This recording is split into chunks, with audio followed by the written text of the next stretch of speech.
Mais uma vez estamos reunidos aqui para darmos continuidade à nossa série de palestras sobre as simetrias, né, os chamados encontros com as simetrias da natureza.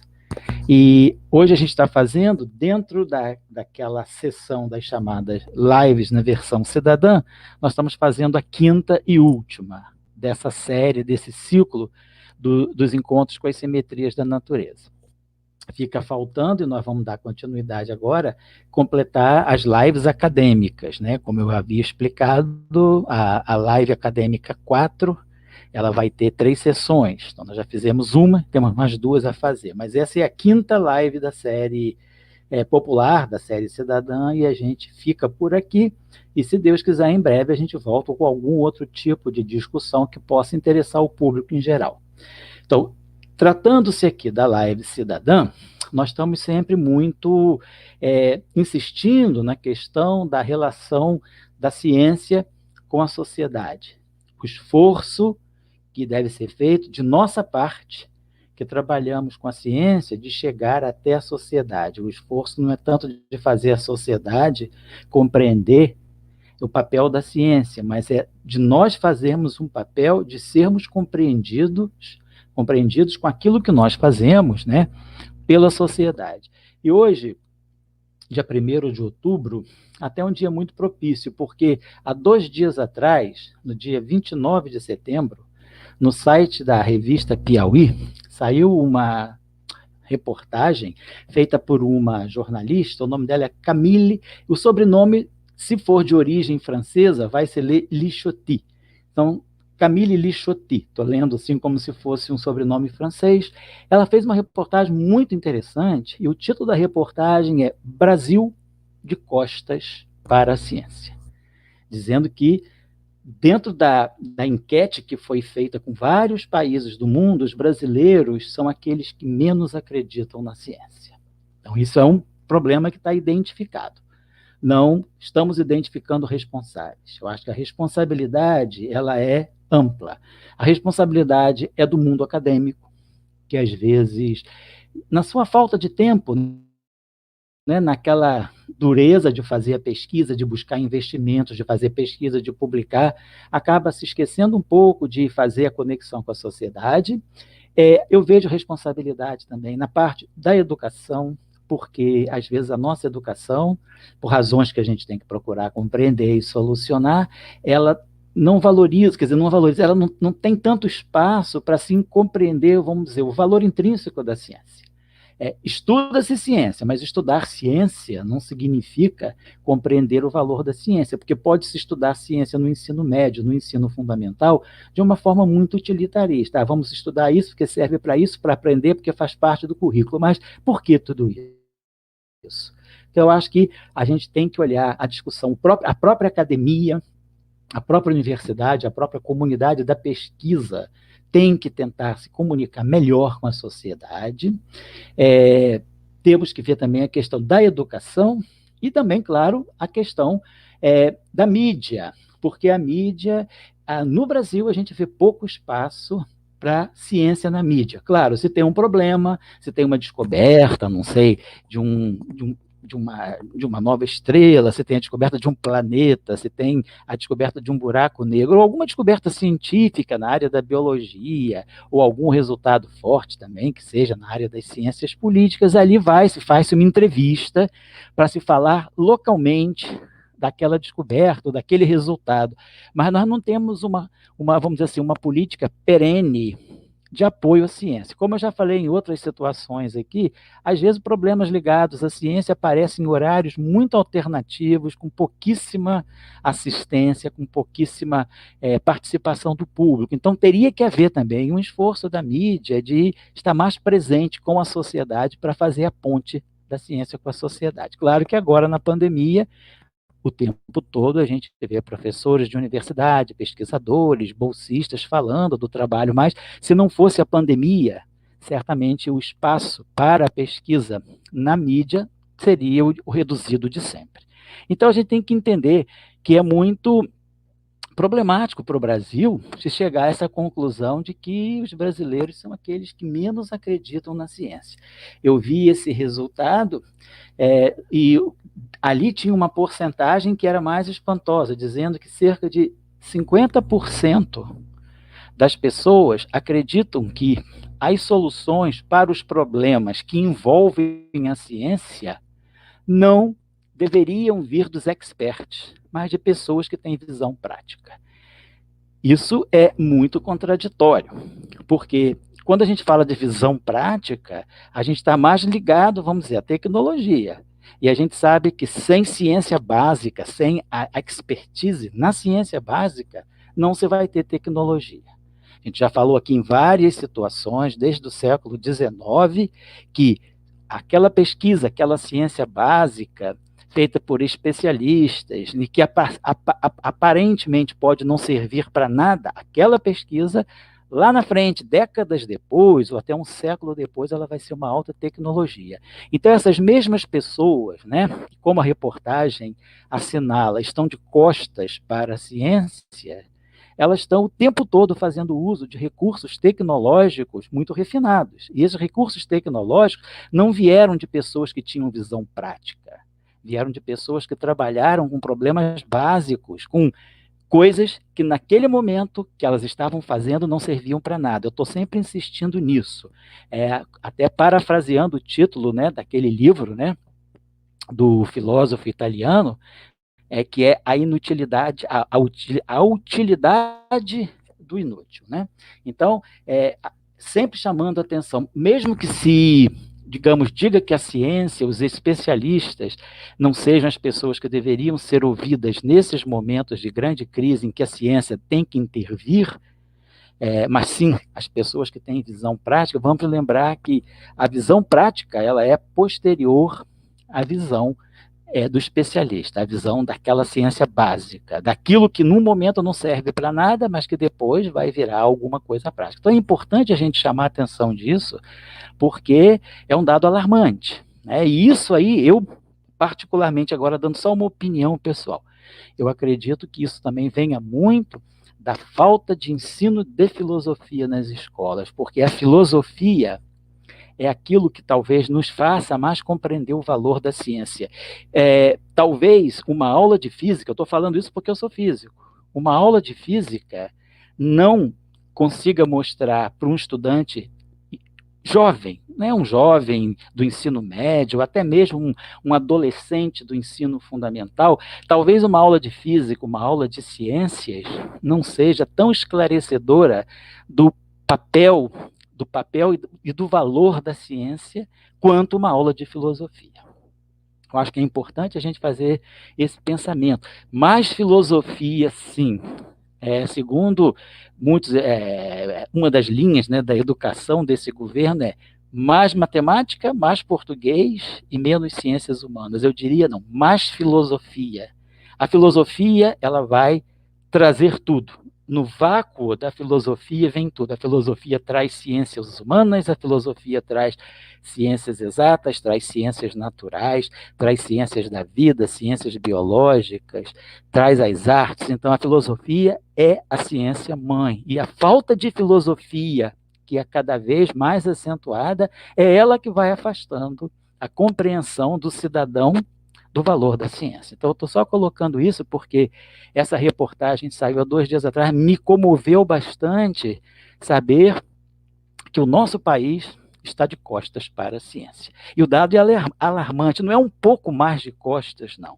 É completamente. Quando países acreditam, 80% dos entrevistados acreditam e valorizam a opinião da ciência, no Brasil a gente fica na faixa dos 6%.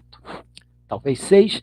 Tem dados muito baixos, em que 5, 6 pessoas valorizam a ciência, num universo, vamos dizer, de 100, nós falamos de 5, 6%, quando tem países onde isso acontece na faixa de 50% até 85%. Então, essa reportagem da Piauí, do dia 29 de setembro, foi muito interessante. A repórter chama Camille Lichotti, e eu acho que eu já passei esse link para várias pessoas, eu acho que vale a pena ser lido, e todos nós devemos refletir.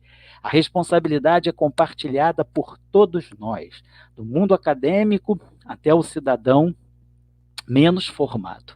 Todos nós temos responsabilidade. E a mídia poderia fazer a mediação, deveria dar mais espaço para a mediação. Então, eu só estou iniciando com isso, né? E sempre mostrando como a filosofia é importante. Hoje nós vamos falar de assuntos, né? Vamos falar desse período da década, não da década de 70 toda, mas o período de 70 a 74. 5 anos que nós vamos abordar: 70, 71, 72, 73, 74. Nesses 5 anos, coisas fantásticas aconteceram na nossa área, que é a física. Eu estou falando aqui de física. Nas ciências em geral aconteceram muitas outras coisas, eu vou colocar as questões da física aqui. E o que nós vamos abordar já tinha sido abordado no século V antes de Cristo.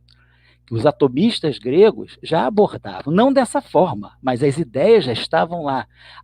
As ideias de porções mínimas de matéria, as ideias de simetria, as ideias de unidade e unificação. Então, a força da filosofia, essas pessoas lá no 5º século antes de Cristo, sem o refinamento matemático que nós temos hoje, sem qualquer auxílio de computação, de alta computação e de aparelhos científicos altamente complexos como nós temos hoje, elas já pensavam exatamente do ponto de vista qualitativo como nós pensamos hoje.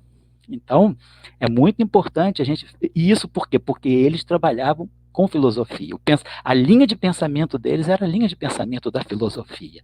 Então, a gente vê a força da filosofia.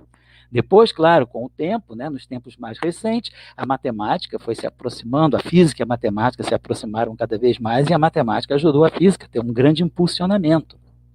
Mas o pensamento, as ideias, os conceitos, a metodologia até de atacar a nossa visão de natureza, ela vem lá com os atomistas, Leucipo, Demócrito, e depois vem os Platão, né? Depois os socráticos, né? Platão, o próprio Sócrates, Aristóteles, Epicuro, depois, mais tarde, a Lucrécio. Então, nós estamos falando de pessoas que, antes de Cristo, já pensaram e discutiram fortemente, com bastante profundidade, assuntos que hoje nós estamos discutindo ainda e que nós ainda não temos uma ideia completamente construída. Então, é importante a filosofia, né? É ela que nos faz pensar, é o grande laboratório de pensamento. Para se valorizar a ciência, eu acho que é importante se passar pela filosofia. E a falta de filosofia dos nossos currículos, nas nossas escolas, talvez seja um dos pontos que devessem ser melhor pensados para que nós recuperássemos a estima pela ciência. Bom, então, feito esse momento inicial, só que eu queria compartilhar com as pessoas, né? Nós somos poucos aqui, né? Nós não somos blogueiros, não somos youtubers, a gente apenas fala para conversar com algumas pessoas que também estão interessadas nessa nossa aproximação do mundo acadêmico com a sociedade, essa parceria fundamental. Bom, então nós terminamos na live anterior, que foi a live 4, né? A live 4 versão cidadã, que foi as simetrias nos anos 60, o estranho em busca do charme. E nós explicamos o que era estranho, e falamos também do que era o charme. E hoje nós vamos nos deter no charme, porque quando eu falei do charme na live anterior, o charme não tinha sido descoberto. Nós terminamos em 1969, na live anterior, né, a gente fez de 60 a... foi de 64, os anos 60, até 69. Nós terminamos em 69 com um grande resultado, que foi a identificação em laboratório agora dos quarks, previstos também pela argumentação abstrata de princípios de simetria em 63 e 64, por aqueles físicos que eu dei o nome, Gell-Mann e Zweig, separadamente. Então, sempre a força do pensamento da simetria, dos princípios organizadores da física, né? Os princípios de simetria, os princípios chamados de simetria ou de invariância. Bom, e aí nós chegamos ao final da década de 60, com a descoberta, identificação em laboratório de 3, vamos dizer, tijolinhos fundamentais da matéria, que são os quarks. A gente chamou o quark U com o quark D, formava um dublete, formava um duozinho. Depois tinha o quark S, que ficou sozinho, o quark estranho. E por isso até que eu falei, o estranho está em busca de alguma coisa.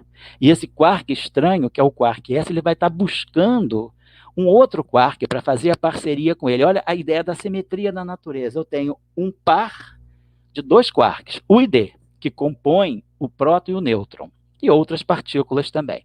Mas basicamente vamos falar do próton e do nêutron, porque são as partículas subnucleares mais populares. E tinha o quark estranho.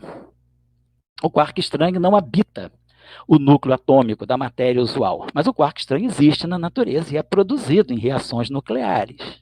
Então, nós temos quarks estranhos nas estrelas, temos quarks estranhos nos reatores nucleares, nos aceleradores nucleares. Então, o quark estranho existe, ele precisa ser buscado. Ele não existe in natura, como é o caso do quark U e do quark D, que nos compõem, porque estão nos prótons e nos nêutrons que formam os nossos átomos. Mas o quark S estava sozinho. Por que a natureza organizaria essa simetria de U com D e deixaria o S sozinho? Então, em 1970, um grupo de 3 pesquisadores físicos, né, Sheldon Glashow, americano, Yannis Iliopoulos, que é no Ocidente, assim, na França, ele acabou fazendo a carreira científica dele mais plena na França, aí passou a se chamar John Iliopoulos, mas é o Yannis Iliopoulos, e o italiano Luciano Maiani, da Universidade de Roma. Esses 3 cientistas, então, Glashow, Iliopoulos e Maiani, eles propõem que devesse haver um quarto quark na natureza. Deveria haver esse charme. Então, o estranho estaria encontrando o seu parceiro charme. E aí nós teríamos 2 famílias. A família do U com D e a família do quark com charme com quark estranho. Só que em 1970, o charme ainda, então, era uma expectativa. Ele foi colocado de forma hipotética. Então, tínhamos o U, o D e o S já identificados. E ficava esse quark C à espera de ser detectado. Também não foi só por uma argumentação dizer, você tem 2, você tem U e D ou S, você tem que ter o seu parceiro. Havia princípios fundamentais da mecânica quântica, da física quântica, que diziam que deveria realmente se completar esse dueto, né, estranho com alguma coisa, que foi acabando sendo chamada de charme. Isso em 1970. Então, a força da argumentação da simetria. Simetria, princípio que os gregos os pré-socráticos já discutiu e que, como a gente falou na primeira live aqui, o Timeus, né, de Platão, fala claramente daquilo que é a simetria, que ele até chamava de sumetria. Bom, então, em 1970, Glashow, Iliopoulos e Maiani prevêem a existência de uma quarta forma de matéria subnuclear, porque é uma matéria que seria menor ainda, seria mais fundamental do que o próprio próton e do que o nêutron, que já são partículas subnucleares. Então, isso acontece em 70. Fica em compasso de espera.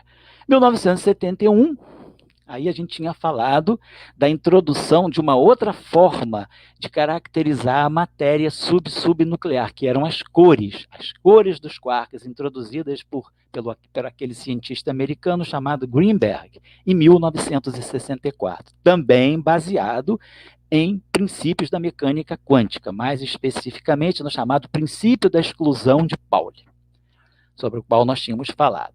Então, nós tínhamos agora, iniciando a década de 70, 3 quarks identificados em laboratório, um quarto quark à espera de ser detectado, esperando-se que pudesse vir a ser detectado, e todos esses 4 quarks, cada um deles pode aparecer em 3 estados de cor, as 3 cores. Então, no momento, esses 4 quarks, cada um com as suas 3 cores. Então, as cores, elas geram uma dinâmica. A interação, a física desses quarks, quando eles se aglutinam para formar prótons, nêutrons ou outras partículas subnucleares, a física ela é dada pelas cores. Exemplo, aqui na Terra, por exemplo, o campo gravitacional atrai massas, então a interação planetária, interplanetária, galáctica, ela é feita muito com base na massa, são as massas que se atraem. Então, temos a atração gravitacional do Sol sobre os planetas, a atração gravitacional de um planeta sobre outro, a atração gravitacional dos próprios planetas sobre o Sol, né? A chamada força de reação. Então, a massa ela produz gravidade. Então, ela produz uma dinâmica. A dinâmica gravitacional, ela é ditada pela massa. No mundo dos quarks, naquele mundo subnuclear, a dinâmica dos quarks, a massa é importante, mas não é tão importante quanto a cor. Quem define a força entre os quarks é essa qualidade que os quarks têm de ter cor. Como eu já falei, não é a cor do nosso espectro visível, não são as cores que nós vemos no arco-íris. É um nome fantasia que se deu a uma propriedade da matéria, que chamou-se de cor. Então, nós temos sabores de quarks, quark U é um sabor, quark D é outro sabor, quark S estranho é outro sabor, e o quark C charme é um outro sabor. Por enquanto, falamos de 4 sabores. Cada sabor pode aparecer em 3 cores. Mas quem dá a dinâmica, quem dá a física, as interações, as forças que vão aglutinar os quarks para formar a matéria, é esse atributo, né, essa qualidade da matéria chamada cor. Então, é uma nova forma da matéria interagir. Então, nós estamos falando aí de estruturas mínimas, de tijolinhos mais fundamentais. Se eu vou dividindo a matéria, nós acabamos chegando nos quarks, que é o que os pré-socráticos, lá os atomistas, diziam que deveria haver átomos. Para eles, o átomo era aquela fração indivisível de matéria. Nós, erroneamente, no final do século XIX, estávamos chamando de átomo estruturas que acabaram sendo divisíveis. Quer dizer, aquilo que nós concebemos hoje como átomo é divisível. O átomo é divisível em elétrons e núcleos atômicos. Os núcleos atômicos são divisíveis em prótons e nêutrons. E os prótons e nêutrons são divisíveis em quarks. Então, aí nós temos os quarks, que então seriam aqueles tijolinhos, seriam, digamos, os átomos lá de Leucipo, Demócrito, Epicuro e da escola dos atomistas gregos. Então, nós chegamos aos quarks. E aí se desenvolve uma teoria muito importante entre os anos de 71 e 72, chamada cromodinâmica quântica. Cromodinâmica por quê? Porque é a dinâmica das cores. E quântica porque usa os princípios, né, do mundo quântico. Então, essa teoria chamada cromodinâmica quântica, cuja sigla é QCD, porque é a sigla em inglês, Quantum Chromodynamics, QCD. É uma grande teoria da física, que foi desenvolvida, então, entre 71 e 72, e que deu o Prêmio Nobel de 2004 para 3 americanos. David Politzer, e sozinho, né, fez o trabalho independentemente, e depois a dupla David Gross e Frank Wilczek. Então, Frank Wilczek e David Gross, em conjunto, fizeram a formulação da QCD, independentemente, David Politzer também fez. No mesmo ano, no mesmo período. Inclusive, os trabalhos deles, né, esses 2 trabalhos, são publicados na mesma revista científica, no mesmo volume da mesma revista científica, só que em páginas diferentes, um seguido do outro. Era uma questão da época. Então surge a QCD, que dá a esses 3 autores o Prêmio Nobel de Física de 2004, porque se chegou a uma grande teoria da física, que é a compreensão de como esses quarks, que são a menor porção de matéria, interagem, têm as suas forças, têm os seus mecanismos. Lembre-se que na live anterior nós falamos da liberdade assintótica, e falamos do confinamento. Então, a cromodinâmica quântica é fundamental para nós compreendermos a questão da liberdade assintótica. O confinamento ainda não foi provado. Ele é introduzido, nós colocamos esse ingrediente, porque nós não sabemos ainda provar de forma rigorosa e definitiva o confinamento. Há todos os indícios de que nós estamos compreendendo o caminho do confinamento, mas a QCD, sobretudo, ela resolve o problema da liberdade assintótica, que era aquilo que nós falamos. Os quarks, quanto mais próximos eles estão uns dos outros, eles ficam mais livres de força, e à medida que eles vão se afastando, a força vai aumentando. É como se eles fossem ligados por uma mola. Quando eles estão muito próximos, a mola está pouco esticada, tem pouca força. Quando a gente tenta puxar um do outro, a mola se estica e aí a força aumenta. Então, esse mecanismo chamado liberdade assintótica foi corretamente compreendido pela QCD. Foi isso que deu muita força, cacifou a QCD como uma grande teoria. Então, a QCD, a cromodinâmica quântica, ela surge em 71, 72, para agora dar uma resposta àquilo que seria o mundo das cores dos quarks. Então, a partir dessas cores, os quarks se unem, os sabores se unem, coordenados pela cor. Então, a cor influencia e faz com que os sabores se unam, quark U com quark U, com quark D com quark C, com quark S, com quark U. Então, os quarks começam a se organizar em estruturas, porque as cores é que fazem a força de aglutinação. Então, isso é a QCD, que é uma grande teoria da física, que vem sempre sendo estudada e ainda também não é completamente compreendida. Tem muitos problemas ainda em aberto nessa teoria que surgiu lá em 71, 72, portanto, há 49 anos atrás, vai fazer, o ano que vem a gente pode comemorar os 50 anos dos primeiros trabalhos da QCD. E vamos comemorar, se Deus quiser. Então, essa nova forma de matéria, que são os quarks, com as suas interações também novas, tudo isso está surgindo. Então, é um período muito rico, né, em que a gente está compreendendo cada vez mais o mundo subnuclear. 73, 74, dois japoneses, a escola japonesa vinha forte desde a década de 30, já com vários prêmios Nobel. A escola japonesa, dois representantes da escola japonesa, que também eram discípulos de um prêmio Nobel de física, um se chamava Kobayashi, eu estou dando os sobrenomes, Kobayashi e o outro Maskawa. Kobayashi e Maskawa, de novo, debruçados sobre a questão dos quarks e sobre a QCD, mas agora eles não estavam tão interessados em entender o aspecto das cores, eles estavam em entender por que os quarks decaem. Como esses quarks, eles estavam mais interessados em estudar os sabores, como é que esses sabores interagiam. E aí, fazendo uso daquela famosa teoria eletrofraca, da qual eu falei, que foi formulada em 67, 68, e que deu o prêmio Nobel ao Salam, Glashow e Weinberg, eles usaram essa teoria para estudar as interações fracas. Eles perceberam que um quark pode decair em outro quark. Então, por exemplo, o quark D, ele decai virando quark U e emitindo outras partículas. Mas nesse processo de um quark decair no outro, é um processo de mudança de sabor. O quark D vira o quark U. O quark estranho pode virar o quark D. Ou o quark estranho pode virar também o quark U. Então, quando os sabores se alteram, a física que faz com que haja alteração de sabor não é mais a interação das cores, não é a QCD que vai descrever esse processo.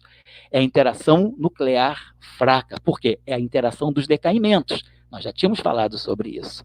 Então, Kobayashi e Maskawa, eles vão analisar os decaimentos dos quarks U, D, S e o ainda não descoberto C. Então, eles incorporam o quark C já na discussão. Por quê? Porque eles acreditam no princípio de simetria. Ciência também a gente tem que ter confiança, vamos dizer, não vamos ter vergonha de usar a palavra fé numa teoria. Eu acredito que essa teoria é boa. Ela tem os princípios com os quais eu me sinto confortáveis de usar, faz sentido para mim, esses princípios fazem sentido para mim. Então, você adota aquela teoria. Então, eles adotaram que houvesse o quark com charme, ainda não descoberto. E aí, trabalhando com essas duas famílias de quarks, quer dizer, o quark U com o quark D e o quark C com o quark S, eles dizem, não, para que a gente possa entender essa teoria de acordo com os princípios da física quântica, da mecânica quântica e da relatividade, só essas duas famílias não funcionam. Eu preciso de uma terceira família. E aí, por essa argumentação baseada também em princípio de simetria, eles falam, não, o quark C ainda não foi descoberto, mas mais do que o C, tem que haver uma outra duplazinha de quarks. Então, nós temos que ter 3 famílias de quarks, não 2. Isso eles falam no momento em que nem a segunda família estava completada, porque ainda não havia ainda o quark C. Era uma suposição, era uma hipótese. Então, eles falam, não, hoje nós conhecemos 3 quarks, mas na verdade tem que haver 6, para que toda essa nossa concepção do que é a teoria da interação dos sabores, do decaimento dos sabores, faça sentido de acordo com aquilo que nós conhecemos da mecânica quântica e da relatividade. E aí eles preveem já a terceira família, quando nem a segunda estava completamente descoberta. Isso é fundamental, porque isso é uma previsão de longo alcance, quer dizer, você está indo realmente assim, norteado por um princípio muito abstrato, que é o princípio de simetria.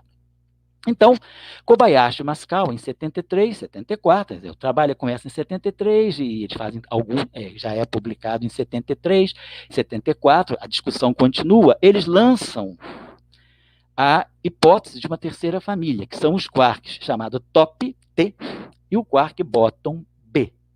Então, nós estamos agora, antes mesmo da descoberta do quarto quark, falando de 6 quarks. Bom, ainda em 73, tem uma grande descoberta também no laboratório de Genebra, o CERN, o famoso CERN.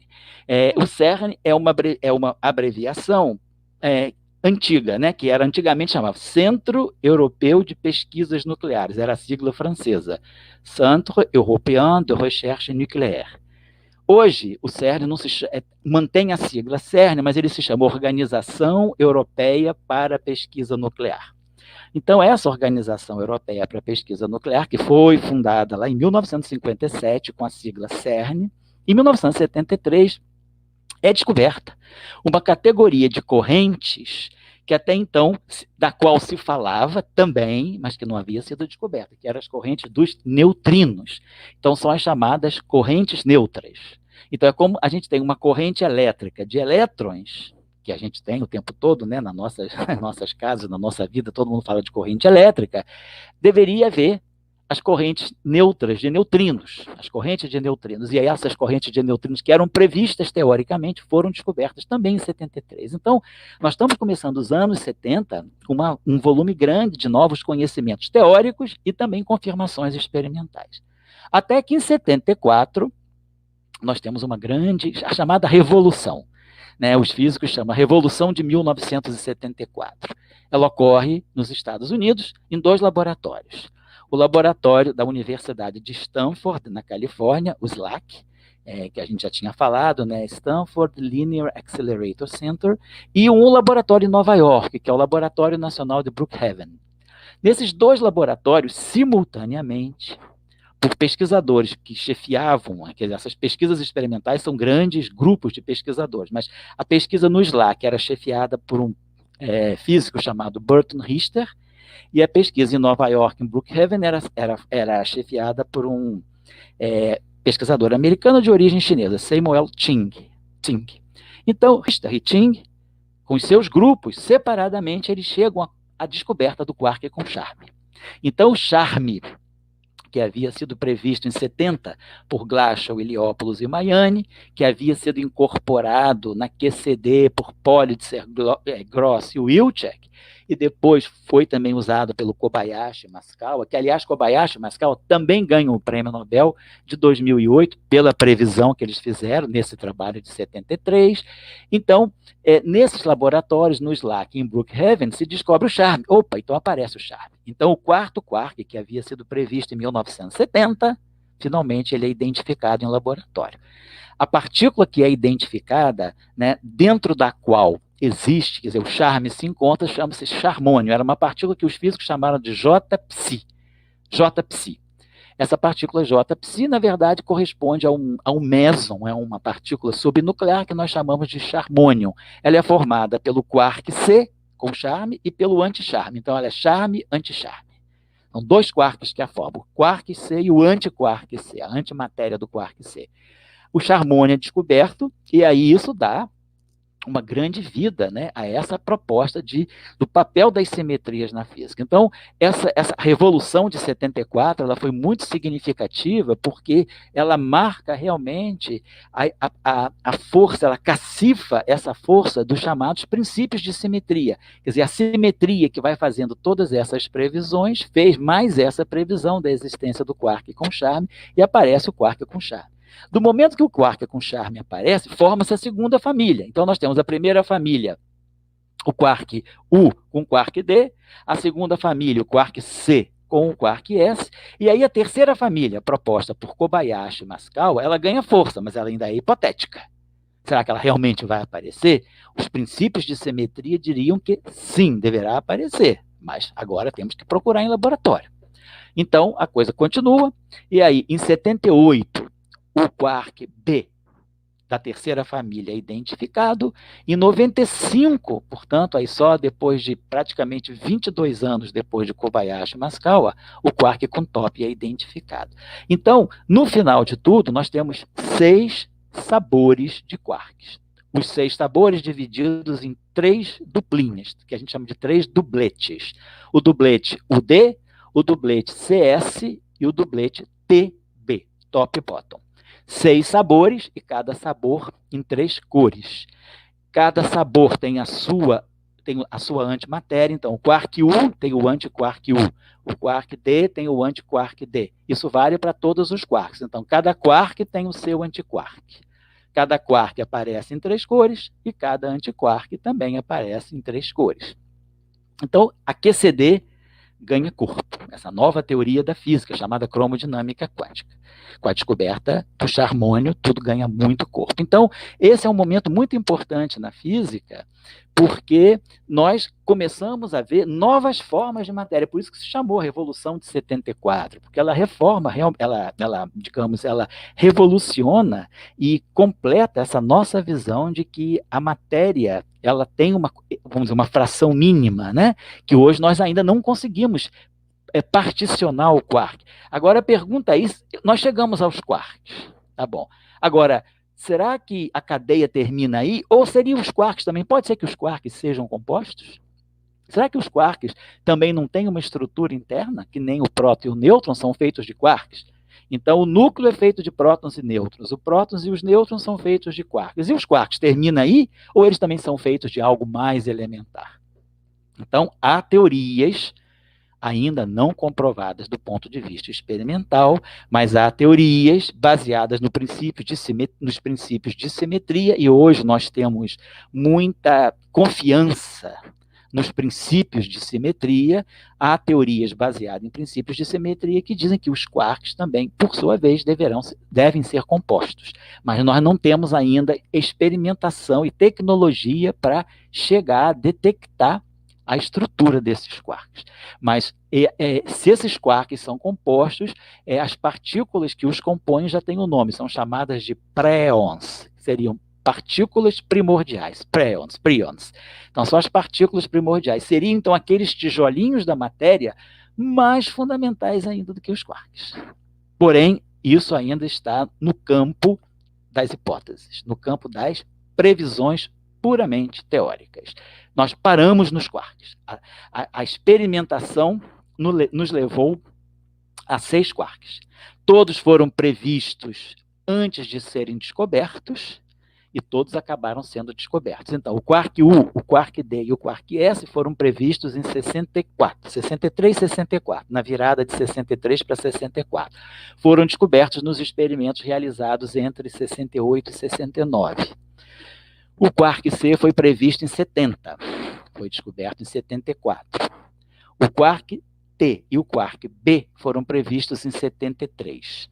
O quark B foi descoberto em 78 e o quark T foi descoberto em 95. Então, o quark T foi aquele que levou mais tempo para ser descoberto, até porque ele é o mais pesadão, é o mais robusto, então precisava de muita energia, precisavam de aceleradores de máquinas com muita energia para produzir esse quark T. E ele foi produzido num laboratório americano em Chicago chamado Fermilab, que é o Fermi National Laboratory, o Fermi em homenagem ao famoso Enrico Fermi, de quem nós já falamos várias vezes, aquele físico italiano que lançou a ideia das interações fracas e foi talvez o maior físico nuclear do século passado. Bom, então, nós estamos com uma nova categoria de matéria, novas formas de matéria, que são os quarks, com os seus sabores e as suas cores, uma nova forma deles interagirem. As interações entre os quarks, então, são de 3, quer dizer, os quarks têm 4 tipos de interação. Os quarks têm massa, então eles podem ter interação de gravidade, interação gravitacional. Os quarks têm carga elétrica, então eles têm eletricidade e magnetismo, então eles também têm interação eletromagnética. Os quarks decaem, eles sofrem processos de decaimento, então eles também têm interação nuclear fraca. E os quarks se aglutinam fortemente para formar prótons e nêutrons e outras partículas subnucleares, que nós chamamos de hadrons.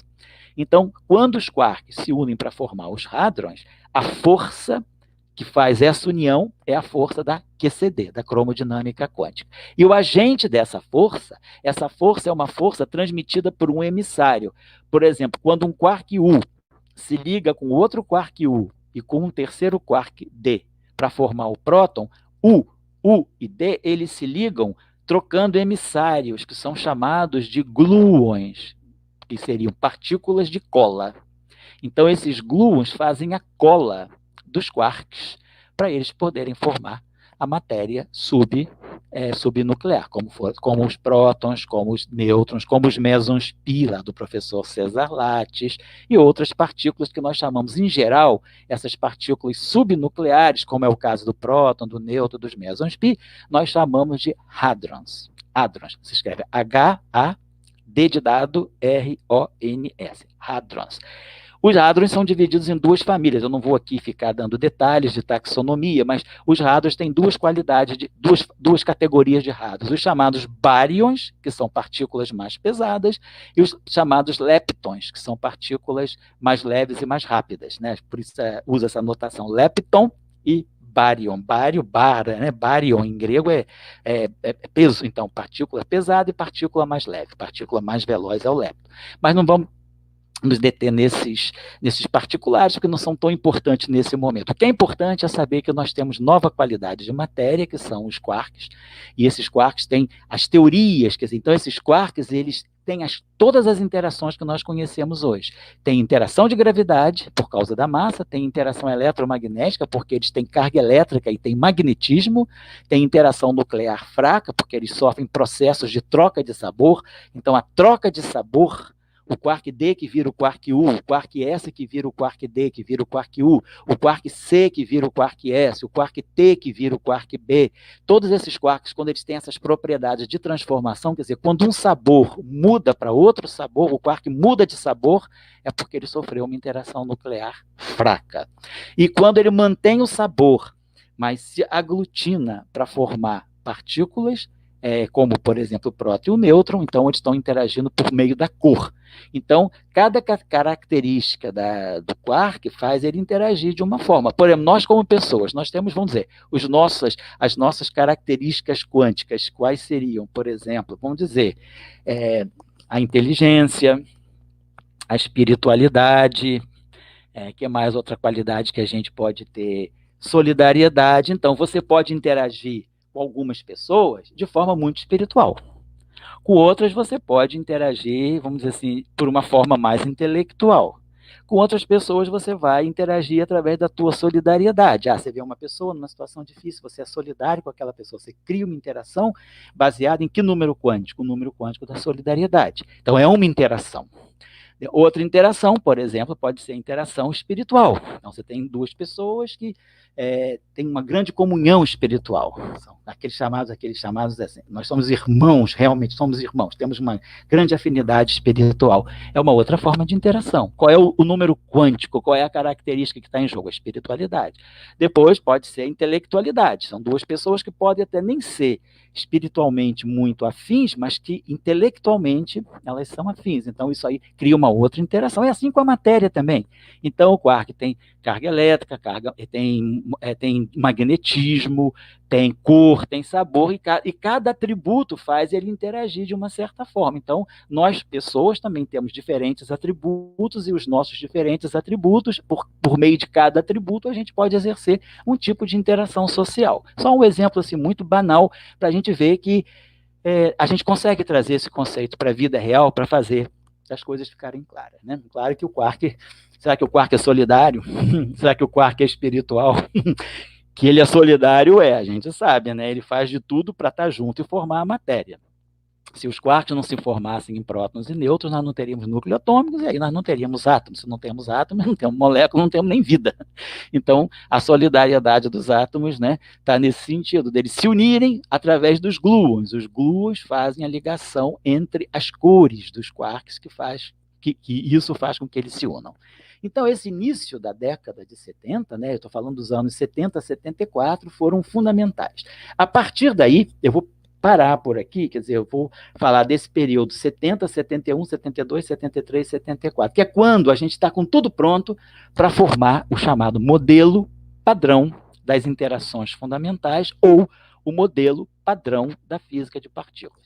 Esse modelo padrão das interações fundamentais ou da física de partículas, ele se baseia na existência de 3 famílias de quarks, os 6 sabores, cada sabor em 3 cores, e em 3 famílias de tipo elétron. Nós já falamos sobre o elétron com seu neutrino, o muon com seu neutrino, e um terceiro parente do elétron, que é o tau, com o seu neutrino. Então, 3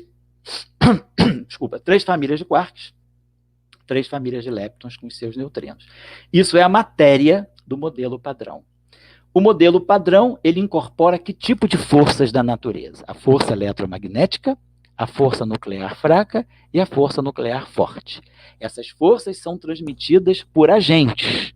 A força eletromagnética é transmitida por um agente que está na luz, que nós chamamos de fóton, que é a partícula de luz. As forças nucleares fracas são transmitidas pelas chamadas partículas W+, W- e Z0, 3 partículas. E as forças nucleares fortes, entre as cores dos quarks, são transmitidas por 8 gluons. Então, nós temos um fóton, 3 das interações fracas, quer dizer, W+, W-, Z0, e 8 gluons. Então, nós temos 12 agentes mediadores das interações no modelo padrão. E esse modelo padrão, ele não descreve todo o universo. Ele descreve apenas 4% da matéria, 4% do universo. Quer dizer, eles descrevem apenas, se a gente pegar o universo e somar toda a matéria do universo, só a matéria do universo, então se eu resumir, juntar toda a matéria do universo, os quarks e os leptons, né, a matéria do modelo padrão, ela forma cerca de 10%, 15% do universo. Os outros, as outras formas de matéria são chamadas de matéria escura, que não estão contempladas no modelo padrão e que a física até hoje não encontrou. Nós estamos em busca da matéria escura já há algumas décadas. Então, isso a gente pode deixar para uma outra discussão. O que eu estou querendo terminar é a discussão do início dos anos 70 com a construção do chamado modelo padrão da física de partículas. Esse modelo padrão da física de partículas, ele se inicia lá na década de 20, quando nós começamos a falar já na nossa primeira live sobre simetrias. E a construção dele continua. Não é que ele seja completamente compreendido. A QCD, por exemplo, essa teoria das cores dos quarks, elas nos traz uma nova percepção do que seja o vácuo quântico, que ainda não é compreendido completamente. Então, a QCD ela abriu um canal de dúvidas gigantesco sobre a estrutura do vácuo quântico. Então, nós temos muitas questões em aberto. A ciência, né, quer dizer, interessante é isso. A ciência, quando você fecha um problema, o fechamento de uma questão é a abertura de muitas outras, né? Então, é uma caixa de Pandora. À medida que você vai abrindo, cada vez mais coisas vão aparecendo. Quer dizer, uma pergunta que é respondida, ela acaba... A resposta sai, mas aí saem mais 3 perguntas. Aí, se aquelas 3 perguntas são resolvidas, podem surgir mais 10, 15 perguntas. Então, o volume de perguntas e de questionamentos vamos dizer assim, é indetenível. Nós não conseguimos parar. A coisa continua. É isso que faz a força da ciência. Então, nós já estamos nos aproximando do fim, né? Então eu espero que pelo menos nessa discussão cidadã, né, quer dizer, nessas versões que a gente chamou de cidadãs da simetria, que nós começamos lá com a live 1, que foi a simetria, as harmonias, as simetrias e a harmonia das diversidades na natureza. Depois tivemos a simetria e a unidade no mundo quântico. Depois tivemos as simetrias e o embate direita-esquerda. Isso foi nos anos 50. O embate direita-esquerda no mundo quântico. Depois, na década de 60, fizemos as simetrias e o quark estranho em busca do charme. E agora, na década de 70, o estranho encontra o charme. Então, a física agora ganhou o charme. Finalmente, ela é a física. Bom, a Revolução de 74 é a revolução da física com charme. Então, o estranho encontrou o charme em 74. E depois, agora, nós estamos no final no final da década de 90, 95, no meado da década de 90 e 95, aparece também o top. Então, novas formas de matéria, novas percepções da interação da matéria, e isso aí, então, formou para nós esse conhecimento chamado modelo padrão, que começou nos anos 20 e continua até hoje. Ainda tem muitos problemas em aberto. O modelo padrão, ele é cheio, vamos colocar aqui claramente, ele é cheio de problemas. Ele deu, a gente fazendo uma retrospectiva nos anos, a gente viu que para a construção do modelo padrão, ao longo desses praticamente quase, eu diria, 1928, eu diria, praticamente, vamos dizer assim, 80, vamos colocar assim, 92 anos, né, praticamente 92 anos de trabalho no modelo padrão, e deu 24 prêmios Nobel. Então, e é uma teoria ainda incompleta, com muitas limitações, mas que deu grandes resultados. Isso é ciência básica. Ciência básica que depois teve que ser testada nos aceleradores, nos grandes detectores. Hoje ela é testada também até em eventos celestes, né, da astrofísica e da cosmologia. Então a física ela começa agora, né, quer dizer, esse modelo padrão ele sai do âmbito só da física de partículas e dos aceleradores e vai para a física celeste. Astrofísica, cosmologia, tem um campo da física que se chama astroparticles, astropartículas. Quer dizer, é a reunião da física de partículas, dessas partículas das quais nós estamos falando, com a astrofísica. Então, esse casamento da física de partículas com a astrofísica, ligado a processos estelares, a processos de formação de grandes estruturas, como as galáxias, como estruturas astrofísicas muito compactas, né? Estrelas de nêutrons, magnetares, pulsares, quasares, blazers. Então, quer dizer, tem todas essas estruturas e a física de partículas desempenha um papel importante. Então, nós temos um campo hoje da física que se ocupa de estudar a física de partículas em processos astrofísicos. Isso se chama astroparticles, ou seja, física de astropartículas. Então, é um campo importante. Então, terminando aqui, só lembrando, né, que nós estamos, então, vivendo em nosso país, né, vamos dizer assim, essa espécie de exílio da ciência, é o que a reportagem do Piauí, da revista Piauí, no dia 29, né, 2 dias atrás, hoje é dia 1º de outubro, nos conta essa repórter, a autora dessa reportagem, Camille Lichotti, ela nos mostra que os brasileiros são aqueles que menos acreditam na ciência. Então, isso é uma coisa para todos nós refletirmos, né? Os governos mais recentes não têm apoiado fortemente a ciência. A gente tem que dizer, o corte, por exemplo, para o ano próximo, né, para o Ministério da Ciência e Tecnologia, na faixa de 27% a menos, cortes na educação. Então, isso está mostrando, e, digamos, claro, a sociedade está envolvida com tantos outros problemas, né? A própria sobrevivência, não é só nem pela pandemia, a sobrevivência, mesmo sem pandemia, já não estava muito fácil, né?